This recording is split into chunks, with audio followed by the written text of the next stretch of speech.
มาแล้วถึงเวลาแล้ว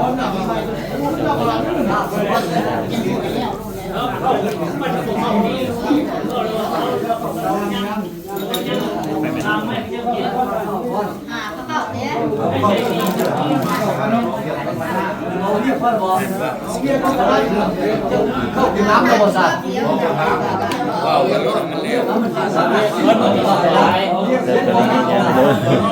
มันสิเอาเรื่องมันสิกินข้าวก่อน อันเบาก่อนก็ได้ดองยังกิน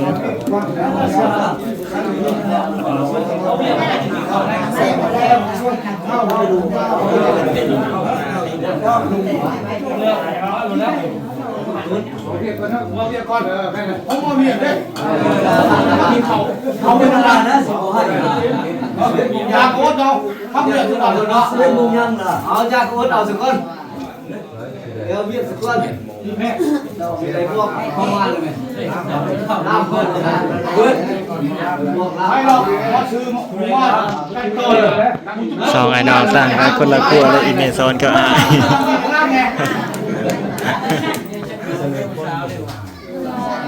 จะโกรธแบบ ข้างนอกก็นั่งเต็มเลยคนสิว่าแนวใดนี่พี่น้องเดี๋ยวยังมาดู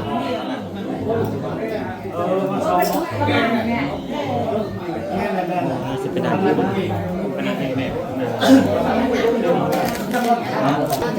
จัดสิแนวใดเด้อพี่น้องเด้อกับบรมคือกันเด้อ เหล้ายี่เหล้าโซแก้วกับเงิน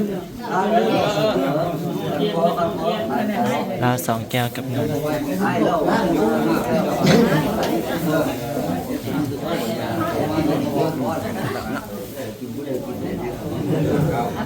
บ้านห้างกันแล้วนี่อันนี้มาเบิดไหนที่บ้านข้าเจ้าดิ เด่นหัวอันหุก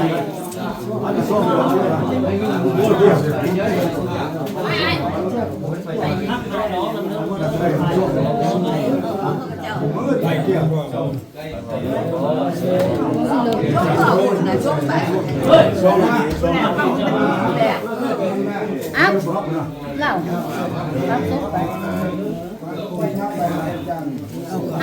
เหล่า หมอเหล้าครัว เหล่าพันแก้วอะไรล่ะ กับเงินล้านนึง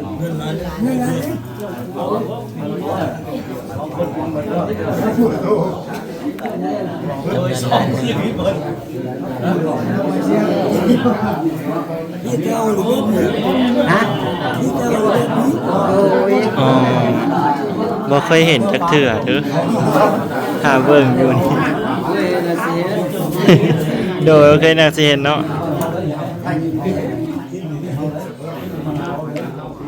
ถ้าเบิ่งนำกันพี่น้องบ่ฮู้คือกันเป็นจังไดข่าวสู่การคุยกันแบบนี้พี่น้องเนาะทางเงินล้านหนึ่งทางเงินนะเพิ่นก่อนเสียวอะไรเพิ่นเนี่ยอีเพิ่นสิเป็นอะไรเนาะทางฟังนำกัน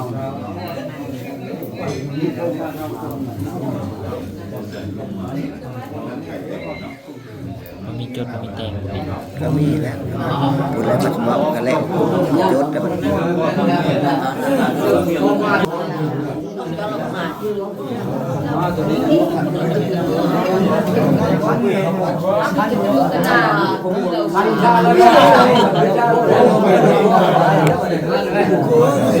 ยอดจะผู้ใด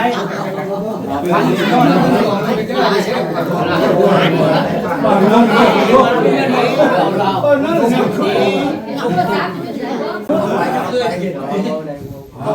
ดที่ผ่านบัวไปแล้วบัวไปแล้วบ้านนี้ก็ได้บ้านนี้บ้านนี้ก็ได้เราบ้านเราไปเลยบ้านก็สุดยอด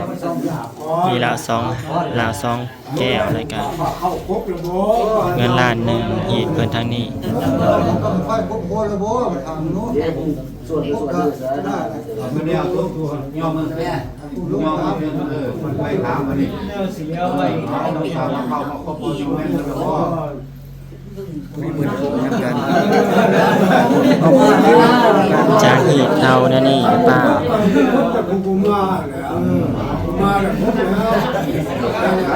สามมาแล้ว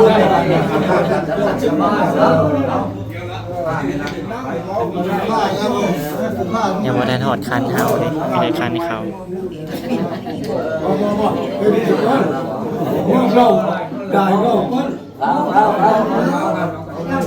สิเกอร์เอาดึงก็ได้เอาดึงก็ได้เอาลงดึงมาได้พี่น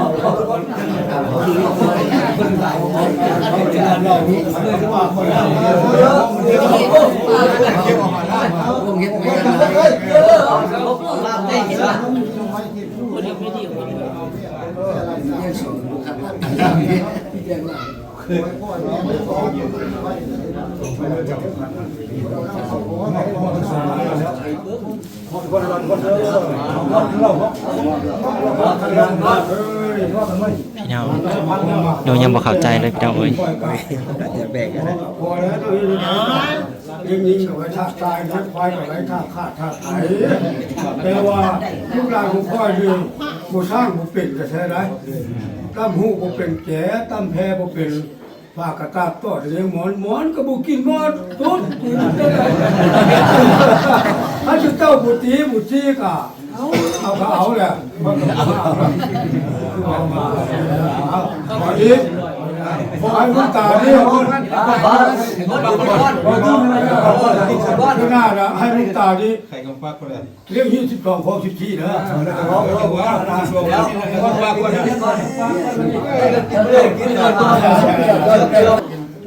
อาจารย์นักเรียนเราพี่น้อง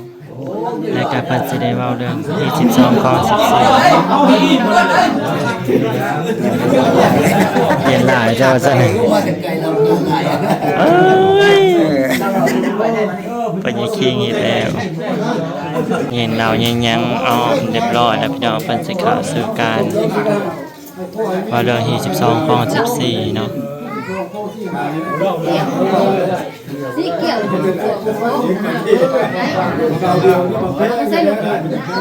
ลูกสาวเดียว ใส่สูง ลูกสาวปุ๊บเพิ่นมาฆ่าขาว่าลูกสาวปุ๊บลูกสาวปุ๊บเพิ่นฆ่าขาหลายลูกสาวฝ่ายเพิ่นฆ่าขาว่าเอาซี่ควาย3ล้านเอ้ยเพิ่นคำแก้วนั้นถามลูกควายนอนก็เอาเพราะนั้นนะครับเอาต่อเอาเรื่องเงินนี่แหละจะก้อนลุงตาเลยเนาะว่าเป็นตอนเนาะว่าเป็นตอนไป ต่อเอา เงินมันเท่าไหร่แสนเท่าไหร่ล้าน ข้าได้เลยเจ้าก็ได้ 60 ล้าน70 ล้านคนบอก60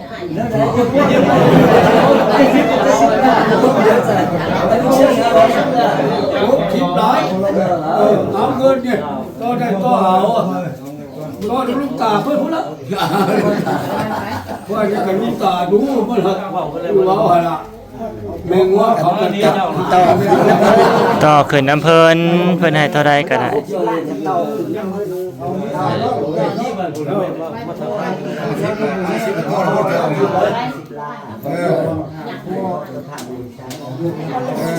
พอชอบเกิดเหรอที่สามเราบอกว่าขันเรา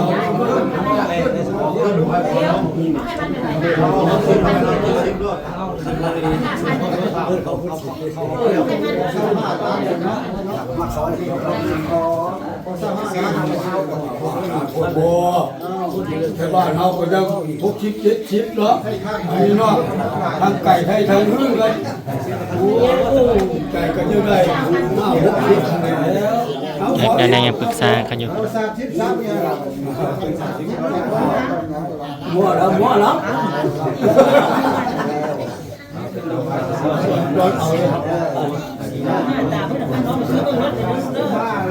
เอาเลยบอกเป็นแม่เลยจ้ะ บอกแม่จ้ะ อันนี้เอาบอกเป็นแม่สิ บอกแม่จ้ะ เอาคนนั้นแม่จ้ะแม่ใช่กระตูปีกหางมันละ ต้องเหงาเมื่อไหร่ต้องเหงาเมื่อไหร่ เอาบอกแม่จ้ะ พอ50 ล้านตัวซื้อล้าน50 ล้านนะถึง50 ล้านนี่35แล้วแต่ว่าฮับแล้วบ่50 ล้านแล้วตอนนี้ทุกเจ้ามีทำได้ขอขึ้นเท่าไหร่ก็บอกกันอีกแล้วก็ค้างยังเคยเท่าไหร่แล้วว่ามีคนเราครับน้อง ครับฟังแล้วบ่รู้บ่รู้เจ้าว่าเอ้ยมาเรียนว่าตาแล้วมันก็ท่านผมแม่คนทับท่านเลยว่า50 ล้านนะครับวันนี้คืนพร้อมตัวเท่าแล้วนี่คอนี่35 ล้านมื้อนี้เอา35นี่ได้35ล้านคำวันนี้คำเรื่องคำระบุให้รู้ ค่ำก็ ค่ำก็ขึ้นมานี่ ขึ้นวันนี้ ค่ำคือนี้แต่ให้นี้ความง่ายนะครับ ง่าย 35ล้านครับมันขึ้น1ก่อนกันนี้ก็มีนี่เลยมือแต้มขึ้นพร้อมวันนี้เลือกก่อนทีเดียวแต้มขึ้นวันนี้ขึ้นมือทำคนนึง35ล้านถึงนี้เลยนี่เลยมันเจ๊ง35ล้านทำแต่เงิน15 ล้านทำให้บริษัทมันเริ่มเบียดจริงแล้วนี่เราต้องใส่ตัวหรอคนนี้โตติดบ้านมันได้มันนี่หมดแล้วนะถึงวันนี้สักกี่ดอกวะ15ล้านบ้านสนามดวง เรื่องมีหน้าปีเนาะ ก็จะถามคืนว่าศัตรูหูเลือดเด้เราอย่าทำ เอาว่าจะมาฮอด ตัวเองว่าเองก็แล้วนี่มันคำก่อน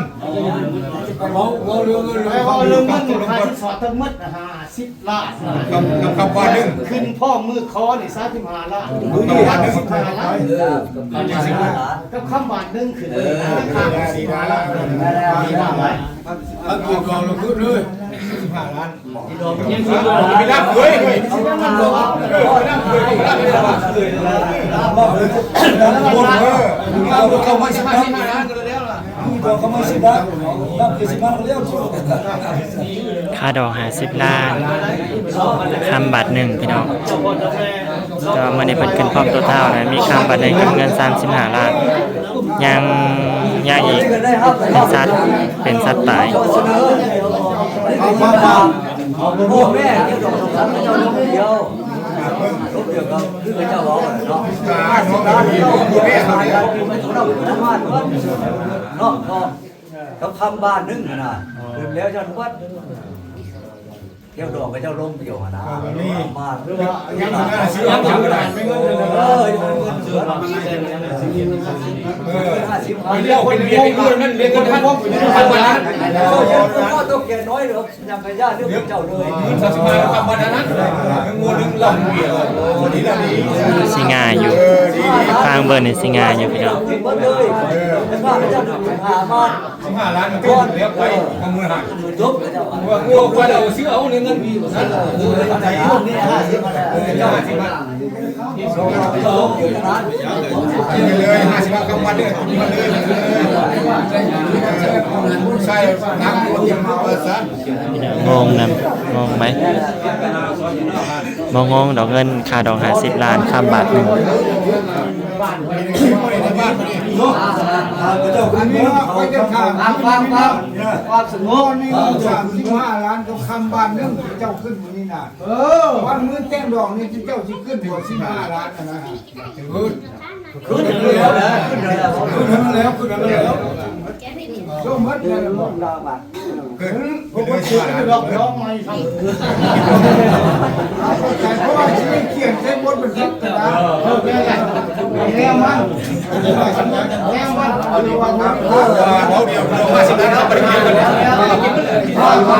ทำไม่ได้นาน15 ล้านร้องขัด15 ล้านมือแตงสำหรับนั้นแล้วคนแก้วความรักที่โรงงาน15 ล้านหาให้เริ่มใน50 ล้านนั้นงูวัน50 ล้านครับเราเลยมาเอาเรื่องคำแล้วล่ะมาเอาเรื่องแม่ปู่หูเลือดดีแล้วเดี๋ยวมันจะเราจะเข้าได้เราจะถูกมีให้เลยเฮ้ยคือง่ายแท้คือง่ายแท้สมังง่ายแท้พี่น้อง ปลาอยู่น้องไอ้น้องปลาอยู่น้องเดี๋ยวเอาเงินใช่แล้วกินซอยค่ะต้องหาชนะมันครับวันนี้ เงิน50 ล้านก็ข้ามบาทนึงคือจบเลยพี่น้องบ่มีสัตว์เป็นสัตว์ตายบ่มีงัวมีควายกินดอก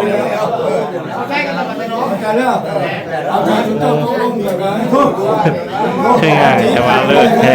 เลิศเว้ย ไว้สมัยเก่าเอาไปเอาเรื่องราชการกับคำบ้านเรื่องให้ไว้ลูกควายเราเรียนบุรีอยากซื้อกินจากเราซื้ออยากกระท่อมก็ซื้อนกตลอด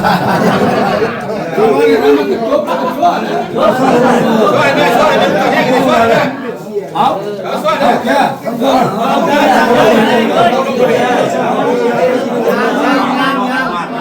แล้วพอมาได้ในเรื่องนี้ชอบตัวนี้จะพ้นออกไป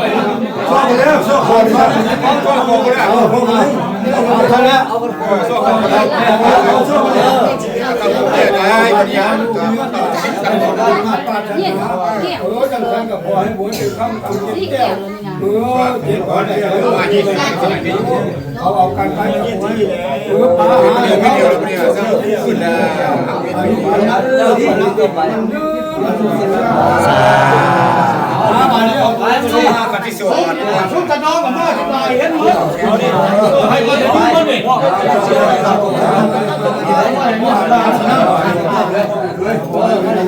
มีข้าวควันแล้วก็ไก่ต้ม ก็ที่นั่งเตี้ยก็ย้ายบ้านอย่างนี้เราได้ให้ข้าวน้ำมันลดตัวตะบองข้าวน้ำมันลดใส่เลยเลยพวกผู้เดียวเลยให้จะเป็นพี่เป็นน้องกันเนาะ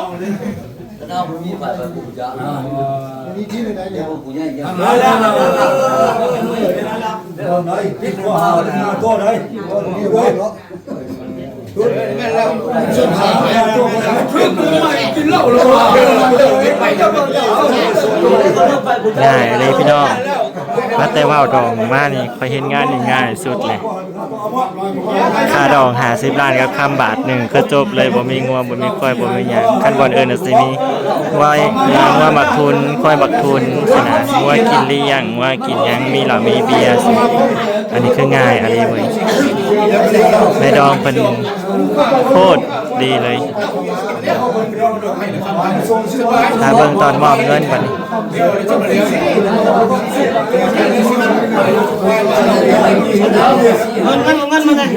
เงินข้าจะพาตัวทอดเนี่ยก็เข้ามาเลยนะมาคนถึง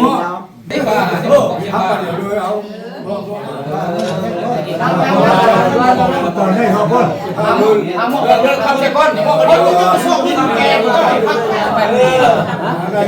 ไว้คำไว้คำล็อกเลย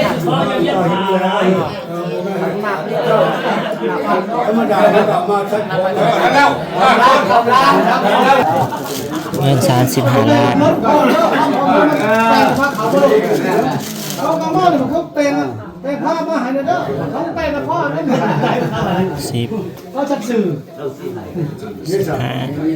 ไม่มาเลยเรา มีแล้ว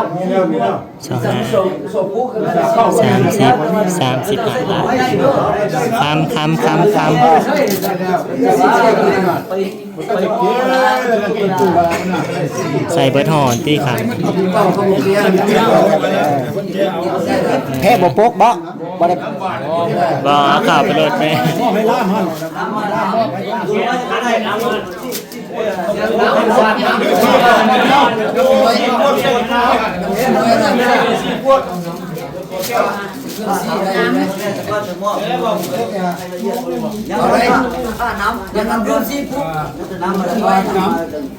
น้ำวานเนี่ยกลับมา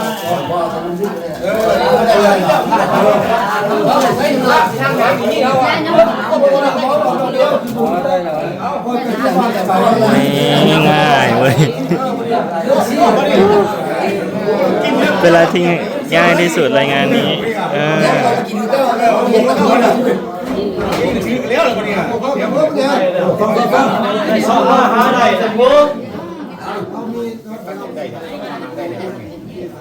เ เข้ามาเลยแม่มาตั้งที่ กระเบื้องอันนี้กับพลคิดพลชดสมุอ้อยทุกต่างก่อกราบกับบ่อร้องกับบุญซ้อนทุกกับบุญซ้อนเนี่ยพวกเจ้ากะแต่งมามอบเงินกระดองสินสอดและกะขันห้าขันแปดใต้ที่โตเราที่หายที่แก้วคุณจะเอาล่ะพอครับเอาแล้วเอากันเป็นโผเป็นเมียหวายปะหวายหางให้เป็นโผแก้วไม่ทิ้งโผยิบเมียเชี่ยวทุกใจมันที่มันจะเขาแจ้งกันเป็นต้นเราเอาเพื่อนจะมานับเขาต้องนับเขานับตัวไข่เมื่อเขาไข่มันกินไปทางไหนเอาเป็นไงเจ้าเนี่ยลูกเจ้าเนี่ยสองลูกชี้รองลูกผมเกี่ยวกับเจ้าตัวนี้กว่าไปแล้วก็อะไรขึ้นมาเจ้าก็ขึ้นเจ้าก็ทำตัวไปหาทำงานลูกก็ไปเอาไปใช้ตัวไม่เป็นไรเจ้าเอาไปทำตัวนะเขาจะตัวทำตัวเจ้าเป็นตัวเบาลูกก็คือเจ้าวางหัวไปเจ้าไปก้อยปัญหาไปชูไปแม่เราเป็นวางเขาแต่พ่อไปก้อยลูกมันพ่อลูกมาประคายไปลูกก่อนเอาไป คุณอาเงินกับเบิ่งคำพี่น้อง อ๋อดูเพื่อนเป็นคณะว่าทำไมไปแม่รู้สึกไปแม่ที่ลูกเฮ้ย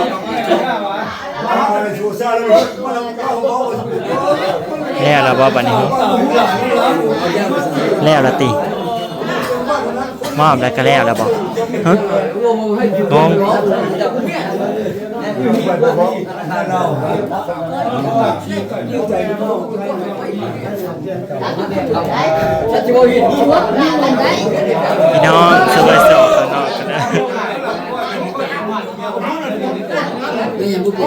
ให้เพิ่นนำเงินนับคำรายการเพิ่น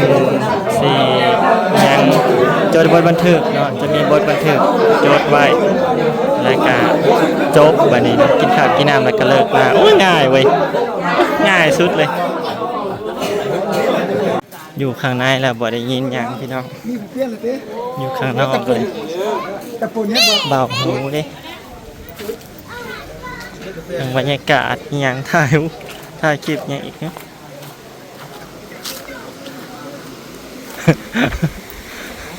เพิ่นน่ะดูว่างานนี่ง่ายสุดก็บ่ได้อย่างว่าโอ้ยเขาเห็นเลยแต่มีหลายๆเดี๋ยวจัก100 ล้านผู้จักบ่หนูตัวง่ายคือบ่มีงัวบ่มีเสียงว่าวนะ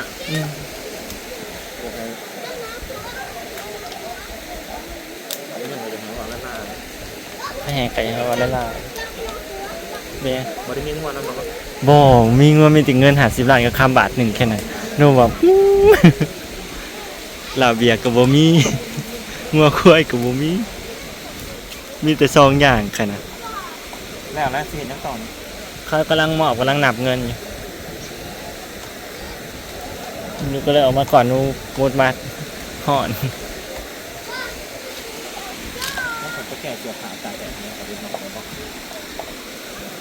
เนี่ยพี่น้องบรรยากาศงานคอลูกสะใภ้แม่สอนจบไปแล้วนะคะไปได้ก็3 2 1บอกโอเค2 4สรุปก็คือค่าดองลูกสะใภ้แม่สอน50 ล้านแล้วก็ค่าบาท1เนาะจบอยู่ในหันเลยบ่มียังมือแต่งมือคอคือจบอยู่หันเลยแต่มื้อนี้ขึ้น35 ล้านเลย15 ล้านมือแต่งนี่จ่ายเบิด15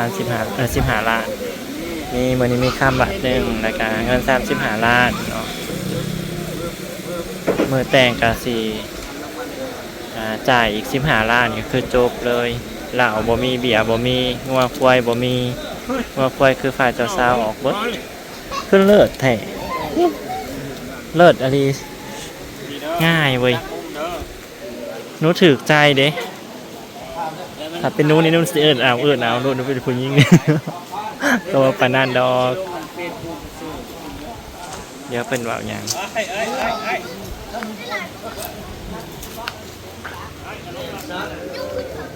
จดบทบันทึกจดบทบันทึกพี่น้อง